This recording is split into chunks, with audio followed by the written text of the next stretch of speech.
Meron naman tayong panibagong tutorial para sa inyo lahat mga guys dahil ito ay upon request no, sa ating mga viewers. Alright, itong ating i-drive ngayon ay para magkaroon kayo ng idea kung paano mag-drive ng push button car o keyless na kung tinatawag. Ibig sabihin walang susi. So ilalagay natin ito sa ating bulsa. Itutungtong ko lang yan, papasok ko yan. Pagkapasok ko sa aking bulsa, kailangan pag step ko dito sa sasakyan, aapakan ko ang preno. Ayan.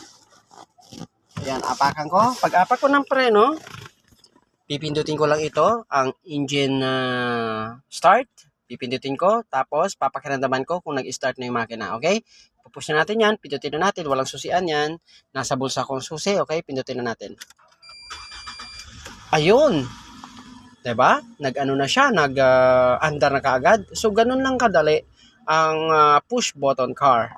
Okay? Kapag ka nag-start ka, apakan mo lang yung preno. And then, kapag ka naapakan mo na yung preno, i-start mo na siya, open na ito ang kanyang gear. It's either ilalagay mo sa reverse, it's either ilalagay mo sa neutral, or it's either ilalagay mo sa drive or secondary. Alright? So, ganun lang siya kadali. Ngayon, ibabalik natin yan sa park. Kung gusto mo namang patayin ang iyong makina ng iyong sasakyan, pindutin mo lang din ito ulit. Pisilin mo lang. Okay? Pero tandaan nyo, nakaapak lagi sa preno. Okay? Brake dapat ang apakan nyo. Okay? Papatayin na natin ang makina. Ayun. Ganun lang kadali. Okay? So, very important na kapag kayo ay marunong mag-drive, kaso hindi kayo familiar dahil push button ang bago nyong sasakyan, so nagkaroon na kayo ng idea ngayon. Okay, eto. Ngayon naman, hindi natin naapakan ang preno. O yan, hindi natin naapakan ha. Dito yung pa ako. Ngayon, i-start natin. Pipindutin ko yung engine start, okay? Pindutin ko. O, ready na? Go! Ayaw, di ba?